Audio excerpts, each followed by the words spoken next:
I think it time we got our heads among the clouds, everyone. And what better to bring us there than the mighty BFB? This wonderfully unique, tri-headed rat with wings will surely make her presence known to you and the Hamlet during your stay, and it may come to intimidate at first. However, you will see that perhaps hitching a ride within her gullet will be the trip of a lifetime.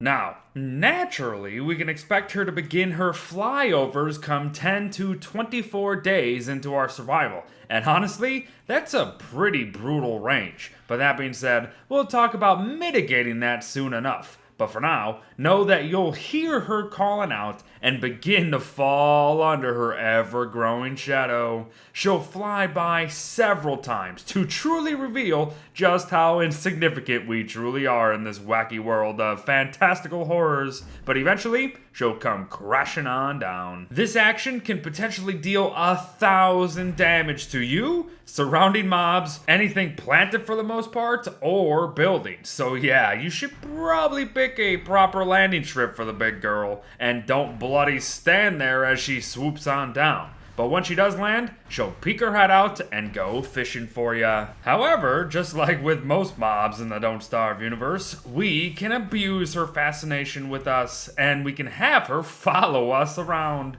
Her feet will certainly still be a danger and will uproot and smash most anything, and she also takes it upon herself to smash buildings with her frickin' face. It's honestly very, very useful if you target certain things like net mounds or anything else bothering you. But of course, you gotta manage this little sanity drain that's always gonna be there when she's towering over you. Before we truly take a ride though, know that the BFB will not land on or within the Hamlet itself. So there's no worry to be had about decimating our porky companions or their very livelihoods. And also, the rainforest canopies are just too dense for her to plop on down as well. So if you aren't really up for a mama bird excursion at that point, then sticking around these could be useful, but she's not really just gonna fly away. However, you can make her land on this green turf around the hamlets, and then immediately when she starts seeking you out, go a little bit onto the rocky turf of the hamlet village itself, and then she'll just fly away and naff off and you'll be good to go. Let's do say that she has snatched you up and you have since woken up smack dab in the middle of some massive nest in the middle of nowhere.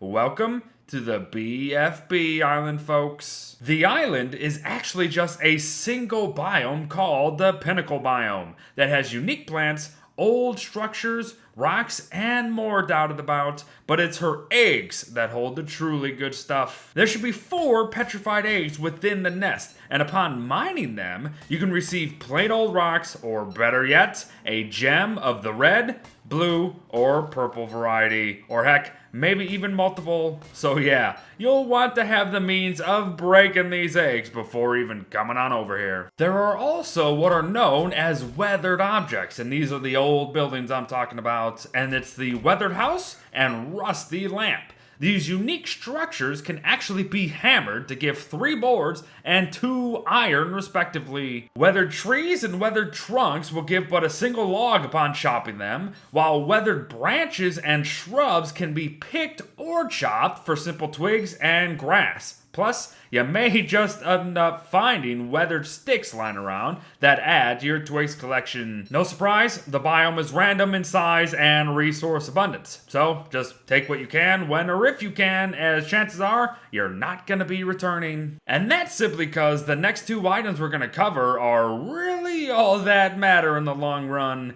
And the first being the regal scepter, an item showcased a couple times already actually, including in Wilba's very own character guide. But we can proceed to give the scepter to the pig queen in the palace on the second island for exchange for 1 royal gallery key, which in turn allows us to get 1 of 3 items among the actual royal gallery itself. And these are the key to the city, a can of silly string, or the executive hammer. Believe it or not, all 3 lead to very influential gameplay elements across Don't Starve, but we won't go into detail today. There's just more bird talk to get through. As one of her eggs, the stone egg as it's called, is not petrified and can actually be picked up by the player. And it looks like we're gonna have to be mama bird from now on. Here's the deal. We need to hatch this sucker, just like how we hatch small birds and don't starve together, by having it near fires to prevent freezing, but also managing to not overheat the dang thing. But folk have told me that it's kinda bugged, but just know this. The egg can't quote-unquote die like the others we've known. It only shrinks if and when it freezes or overheats. So, just keep it warm and keep your eye on it, making sure to move it if needed. And in several days, we'll have brought new life into the constant. Say hello to Robin, everyone. This chunky boy is the Hutch of Hamlet. Although he has no unique transformations, he is still gonna provide you with 9 more inventory slots, and you can just never say no to that in the Don't Starve game. To get him to follow ya, you'll need to be carrying the Robin Gizzard, but no worries. It also drops upon him hatching. It's kinda sad he doesn't have anything more to share, but perhaps that will change at some point in the future. But here's the deal, folks. What if you don't want to wait 10 to 24 days for Mama Burb to even arrive? Well, I'm pretty sure this is the answer. The bird whistle. We're gonna need something called a hippopotamus antler and 3 of these platypine quills, so I guess it's discovery and murder time for me, as I've never even fought any of these things. Heck, I haven't even encountered one of them. It seems to me though that kiting hippopotamuses is fairly straightforward, as avoiding their jumping slam is really the big worry.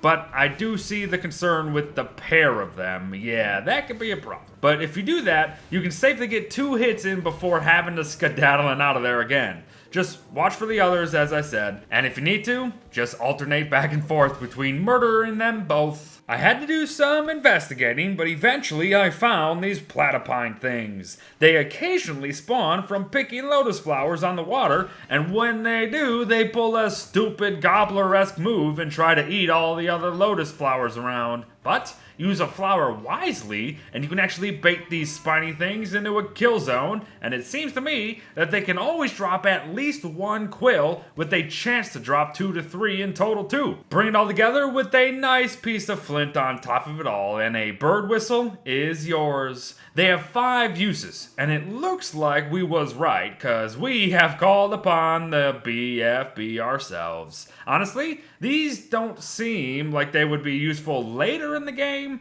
but getting one early enough and having a BFB snatch you up can get you access to Robin and some gems very, very early, and I can see that being greatly beneficial. Couple things before we wrap, folks. The caves that you must venture through to return to any of the 4 islands following your BFB nest visit, so yes, better have a pickaxe available, can be home to light flowers and mush trees, which is, as far as I'm aware, very darn unique to this cave cleft alone. And finally, in true bird fashion, the BFB drops massive piles of steaming crap on your head upon flying over ya. In short, she drops dung piles, which means they are renewable. Just don't look up and perhaps keep your mouth shut. But there you have it, everyone. A guide on one of Hamlet's exclusive mobs, the BFB. She is a very fun addition to the Don't Starve experience, in my opinion,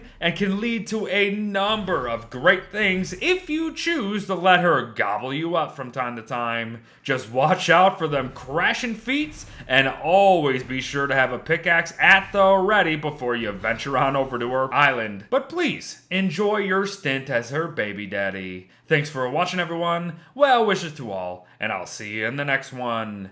Bye-bye.